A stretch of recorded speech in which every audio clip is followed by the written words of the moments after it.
Hello and good morning to you all from Central Germany. It's Jörg Hartmann again, and it's my pleasure today to really take up this reading that we've been starting already of Bob Proctor's bestseller from 1984, which is You Were Born Rich. And this book is really comprised of the entire studies that he's done in all this time since his early 60s, when he started to study prosperity and why he got so wealthy and so successful in his life. Now, this book is based on the studies of Earl Nightingale, who's been studying Napoleon Hill, who's been studying Andrew Carnegie, and so on. This goes back to the giants of success who studied this and who've come down with this condensed version that was compiled by Bob Proctor. Now, Bob's created this book. It's, as I say, it was made in 1984. So we're talking about well over 30 years of history here. However, the laws that are in this book are timeless and they will always apply. And if they are 30 years old, in 30 years' time from now, they will still have the same value. There are a few things that you may have to adapt, as we will see now as we go into the reading of chapter 2. And it starts off with chapter 1, first of all, talking about money. In chapter 1, we're really looking at how money is really a mindset game and how the big giants of time who got lucky or who got a big bout of money for a short while ended up poor or in some sort of destitute because they didn't have a continuous mindset that would sustain prosperity and money. Then we also looked at other concept around money and how money is something that must circulate. We saw the story of Mr. Chapman and how he, when he was found dead, had these boxes and boxes of money in his home, yet he died a poor man. Now, this kind of concept reminds us money must keep moving, it must keep doing good in the world, and money is a servant, not the master. Money makes a very poor master, but it makes a very good servant. And in that context, we're reminded by Bob in chapter 1 that money is about loving people and using money rather than the other way around, where a lot of people seem to love money and use people. Now we want to get into the concept of, honoring people, doing service to people, to society, to humanity, and using money for that cause. And that will always create more prosperity in itself. We also want to know and remember that a book like this mustn't be read in a day or two, although it's something that I devoured initially, but I'm coming back and over again to read it over again because you need to understand it. It's the understanding and application of what's in these pages that makes a difference. We can read these things intellectually and it makes absolutely no difference. But by understanding and applying what we read, we can then start to internalize it, and the internalization of that starts to change our behavior. Now, before we jump into chapter 2, I'd like to just say one thing quickly here. That is, this is a live transmission, and you're welcome to comment. You're welcome to interact, to throw questions out as far as it is possible. I'm seeing we're getting a message here, an error message from StreamYard. Somehow there seems to be some issues with some of the streaming. However, that said, I believe we're still live. So at this point, I think we are ready to continue a quick summary here of the first chapter, where we also understand that we work in 3 different planes of understanding, and understanding starts on a spiritual way, moves down into a mental way, and then expresses itself through the physical body. Now, it's always good to change things through a higher level of understanding than where you are trying to make corrections. So if you want to make corrections in your physical plane, in the way you express yourself physically, then it is sufficient to start on the mental facility. If you want to make changes to the way you think, however, you may have to go to the spiritual plane in order to make those corrections and those changes. All right, so that's being said, we're going to move now into chapter 2. This is a reading, and I will comment a little bit as we go along. This book, by the way, is available for free. you can contact me on social media and I'll send you a copy of this book. And so there you can follow through in the future with the reading of this. And that is going to make this a so much more valuable experience to everyone.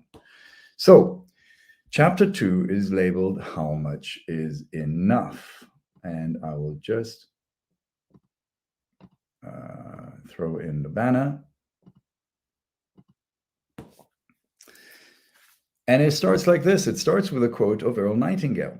It says, "Most people think they want more money than they really do, and they settle for a lot less than they could get."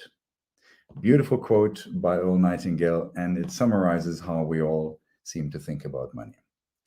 And so Bob starts with his chapter 2. He says, "For you to get this prosperity concept into high gear, you must be specific. Exactly how much money do you want? Remember, you're working with your subconscious mind, and the subconscious mind does not think. It merely accepts images and then moves them into form. So for you to say, 'I want lots of money,' isn't good enough, because no one, least of all the subconscious mind, knows how much lots of really is. So I strongly recommend that you get very serious about this chapter, because the idea it contains could literally change your life. But understand that thinking by itself is not enough. You must move into action. There are certain things you must do. And the first one is to decide, how much money do you really want, if this is all about money? So for you to answer this question, it would probably be a good idea for you to decide what you want the money for. But to simply say, "I want the money to live on," isn't good enough.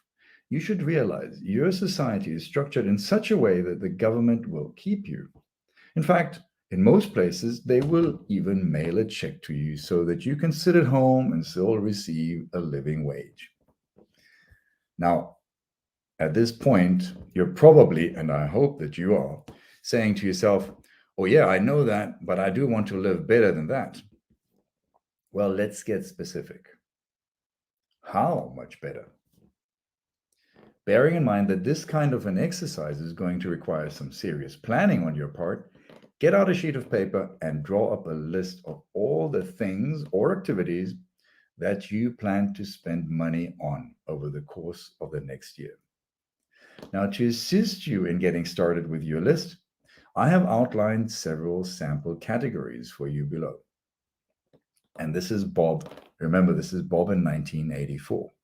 So the categories that he has outlined are food, rent as well as mortgage, clothing, automobile, utilities, education, vacation, recreation, insurance, and saving.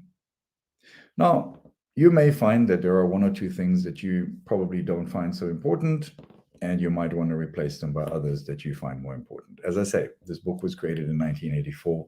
Some of the details have changed. However, we are reading all of this in the spirit of which it is designed. And the spirit is that of the mindset that you need in order to handle money in a way that it keeps coming rather than flowing out and disappearing.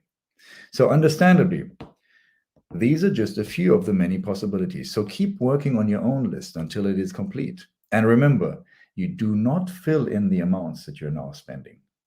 Rather, you take each item on the list, visualize how you want to live, and then fill in the amount of money it will cost you to do so.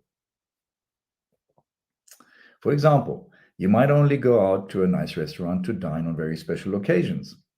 But you might visualize yourself spending a very enjoyable evening out for dinner once a week, where the service is excellent, the food is even better, and the environment is fit for royalty. How much would that cost? Now, that is the figure you're looking for in this category. So you could be driving a car that is getting old and is showing signs of rust, but you might visualize yourself driving a brand new car of your choice that you trade every year or two. How much would that cost? You remember, you do not have a contract to live forever. nor is it a practice run. This is your life. You should be enjoying it to the fullest extent humanly possible. Therefore, you should have the amount of money you need to provide the things you want, to live the way you choose to live. So, Bob reminds us in this chapter that life is short. We really have to make the most of it. And as we're going to go through this book, we're going to realize that the resources will come as you create the ideas of what you truly want. And what we truly want is live the life that we think is adequate, not live the life that we think we have the means for. The means that we have will be based on the money that we earned yesterday to spend today. Now, what we're doing now is we're creating a new picture and a new image of the way we want to live. And we're looking for that kind of expenditure so that we can find a target, a goal, income that we can then work towards in order to live that life that we truly want to live. Back to Bob. He says, let me caution you, it would not be unusual for your mind to be playing tricks on you at this point. You could be thinking, this is really crazy. I'm never going to have the money to live the way this book suggests. Now, I want to remind you, however, that there are many people who do not have enough money to live the way this book suggests. And they weren't born with it. And no one left it to them. They were born rich in the sense of having the God-given potential to succeed. And everyone is. But like most people, they were at one time short of money. Understand that you too can succeed and will if you will only do as this book suggests. Again, this is not easy for most people because we live through our senses. And our senses tell us bank account's empty. We don't have that fancy car in the garage. And we can't see ourselves going to those lovely restaurants or taking the trips that we want or joining that fancy golf club to play golf with our friends, whatever it may be. But that's not the way the system works. Prosperity doesn't work that way. You have to create the images first and then operate on the trust and the law of attraction in action, which will then bring you closer to this goal. It's going to attract you to that lifestyle. And we're going to get a lot deeper into that in this book. Back to Bob. As I'm writing this, I feel compelled to digress a few lines to remind you that you have great resources and talent and ability locked within you, just waiting to be expressed. In this vein, I can vividly recall listening to a tape a number of years ago that Earl Nightingale made on attitude. Now, I must have listened to that tape literally hundreds of times, and there was a part of it where he said, now right here we come to a rather strange fact. We tend to minimize the things we can do, the goals we can reach, and yet for some equally strange reason, we think others can do things we cannot. Earl went on to say, I want you to know that this is not true. You have deep reservoirs of talent and ability within you, and you can have the things you want. I wouldn't even want to speculate on how many times I've heard that section without really understanding what he meant. But then one day I heard it, and every cell in my brain seemed to resonate with the truth of what he said. I suddenly realized that what he was driving at, and I knew deep down inside of me, if he can do it, so can I. Okay? And if I'm willing to pay the price, please understand you too can do this. Because what Earl had to say is true, that it's the same for him. And so it will be the same for you. But part of the price for you is to figure out how much is enough. So this is the process. Yeah, we need to put a number on things. There are different schools of thought. Some people say you don't need to be specific in your goals. But this particular school of thought reckons that you need to have a very clear goal for your subconscious to have some clarity so that it can work for you, because your subconscious is really your slave, or it's your partner, no matter how you want to see it, but it is the part that is in charge of getting you what you want. Because the truth is, 96 to 98% of all your actions that your results are based on, are truly coming from this paradigm, this subconscious mind. And so if we rely on the subconscious mind to deliver the results, then we need to give it the right instructions. And the right instructions come from being specific. And this is why Bob is taking us through an exercise of getting exactly to the amount that we want in order to live a good life, the life that we deserve. So back to Bob. Don't just pull a figure out of the sky. Do it right. Because when you're finished, you'll be glad you did. Moreover, this exercise will also help you to develop a more disciplined mind. And at this point, you might be thinking, this section doesn't even concern you because you're already too deeply in debt to start accumulating any sizable amount of money. But you'll be happy to know we have a great idea which will help you deal with that problem as well.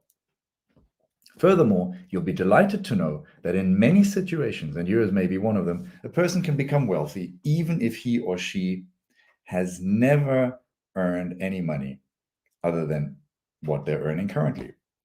Now, that alone should give you the encouragement you need to continue reading. So once again, your present results are not going to shape your future. Yes, they influence you as long as you allow that to happen. But the moment you start focusing on what you truly want, that what you truly have at this present time becomes less and less important. And as you start shifting your focus, you see how things will evolve in your mind and how you start to see things differently. And this book is leading us through this process. So I don't want to jump ahead, and I'll carry on reading for Bob here. By now, you should have completed your list and arrived at a figure. So take a pen and paper and write that number down in big, bold figures. Here, I'll do that now with mine as well.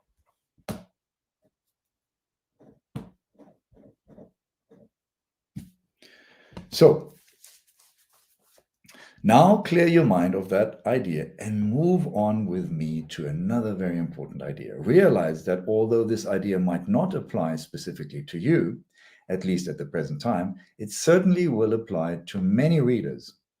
Moreover, even if it does not apply to your particular situation, it is worth thinking through anyway, because you certainly have many friends and associates that it does apply to, and you will be able to share it with them. So yeah, even if you think this is not for you at this moment, soak it up anyway, share it with other people, because the more you share it with people, the more you're creating that spirit in yourself as well. They always say teaching is the best form of learning. So he goes on to say, I'm going to explain this idea to you as if you were a married person with a family to support, and you are either the sole breadwinner or an important contributor. Now, one of the principal reasons for wanting the amount of money you desire is to provide for your family, and not just in an adequate manner. After all, you want them to live life to its fullest, right? Realize, therefore, that as long as you live and are able to follow the plan outlined in this book, you will be able to do as you want with respect to your family. However, if you really stop and think about it, you will very likely agree that you would want your family to live the good life, even if you were suddenly removed from the picture, wouldn't you? So what he's basically saying, suppose you pass away, you would still want your family to live the life that you always wanted for yourself as well, to live in financial security and freedom. Jokingly, you might say, no, who cares if I'm gone? But this is not a joking matter. This is a very serious matter. Of course, you care, and I know it, and so do you. Now, if you're alive and healthy, you will create this wealth for your estate. But what if you die or permanently disabled? Well, our society has taken care of that situation as well. We have what is called life insurance, and we also have disability insurance. But let's go back to your thinking again. You may be saying to yourself, life insurance? What a ripoff. This guy, Bob Proctor, really doesn't know where he's coming from. Well, let me tell you that when it comes to life insurance, I believe I can claim to be an authority of sorts. For I have conducted seminars for the insurance industry for almost 10 years, and I've had close to 50,000 people from that industry to go through my seminars. Therefore, I can assure you that when I say approximately 95% of the people whom you talk to are almost completely ignorant when it comes to the subject of insurance, I am not talking through my hat. Granted, many of these people hold important positions in business, in industry, in government, or in professions. And because of their positions, it would be easy to just assume they know of whence they speak. But the sad fact of the matter is, many of them are either badly misinformed or completely uninformed when it comes to the important subjects of life insurance. Personally, I have to say, initially, I had my same doubts as with Bob. The importance of life insurance seems to be a concept from the last century. But it is true that Bob has been dealing with huge insurance companies, the Prudential and many others, and his teachings have helped those insurances dramatically to raise their profits by hundreds of millions of dollars at that time, which means a lot more in today's time. The point being that most people don't seem to understand insurance very well, and they have a sort of a misconception, just like we have misconception about money, and we seem to have some sort of prejudice about it. We seem to have prejudice about insurances as well, and understanding the importance of insurance and taking insurance for what it is, not as an investment vehicle, but simply a way to insure a certain risk, then it becomes very sensible. And now you're insuring not only you, but you're insuring your estate, which means your wealth as far as your family goes, not just you individually. Here's Bob again. Understand this. There is no way to replace your income and create a certain and instant estate other than life insurance. And statistics indicate that although most people are insured, the vast majority of people, at least 90%, are dangerously underinsured. That is to say that when they die, most people leave behind only enough money to pay for their funeral and possibly enough money to cover their family's living expenses for 1 year. The unfortunate part is that for a relatively small sum of money, these people have had their financial affairs set up in such a way that if something did happen to them, their financial goal would be reached by their families automatically. Nice concept, right? While you're alive, you build your estate with the means that you're developing through this book. But in case something happens, you automatically also protect your family so that the lifestyle that we're determining through the amount of money that we're summing up in our ideal lifestyle can be sustained for your family as well. Because that's what you want, don't you? Everybody wants their family to be in the same situation as we are working for ourselves. So that whole thing makes sense. But rest assured, this is not about insurance. Insurance is just one part of financial freedom's definition. It just helps to secure that what you're already obtaining.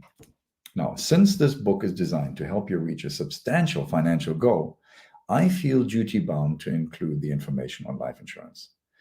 The book could not be complete without it. Now, here he goes on in saying in brackets that keep in mind there are only two ways to earn money: people at work or money at work. I think that's a fantastic reminder. Simple as it is, money is made only or earned only through two means: through the humans giving service or selling a product, or money working on itself in the financial industry. This is so brilliant. You'll be happy to know the remainder of this book is designed for the person who is going to live. So we're done with the what if scenario. And we're done for today because I'm going to break here. Chapter 2 is quite long, and we want to recognize that there there is an extension of that. I don't want to spend more than 30 minutes reading because I know everybody has things to do. But the whole concept of what we're going through here is we first get the idea of what money is all about and the hang-ups that people have and how we can influence our thinking about it and how prosperity is built through developing images in our mind, which we then turn into reality by impressing that into our subconscious mind. Then we decide that we need to tell our subconscious mind exactly what it needs, what it wants, what it's supposed to get for us. It's like you have an assistant and you give vague instructions. You will probably very oftentimes not get what you want. So unless you can give precise instructions, then you're going to get the results that you want, or at least you can compare with what you're truly getting. But if you're not giving any instructions of any precision, you're not going to get very far. So we've covered in this chapter so far the idea that you want to know what the lifestyle is that you want to live.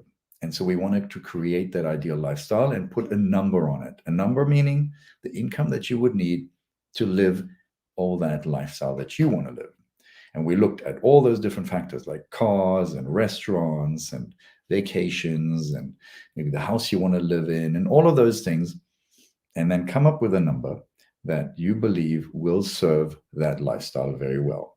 And then we also want to just make sure that we have an adequate risk insurance in place so that if we pass away, our family can continue enjoying that lifestyle without our physical presence on this planet. And that's how we're going to take a break here now, because it's going to go on into another section where we're going to go further into understanding a little bit about how money gets to be structured as it comes out of what you're generating. So we're going to take a break here, and I will see you again in a couple of days when we'll schedule another event.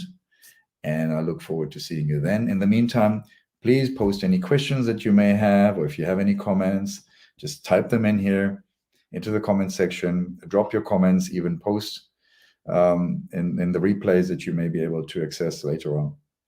And let me know if there's anything that you'd like me to talk a little bit more about. In the meantime, have a wonderful day today, and I'll see you very, very soon.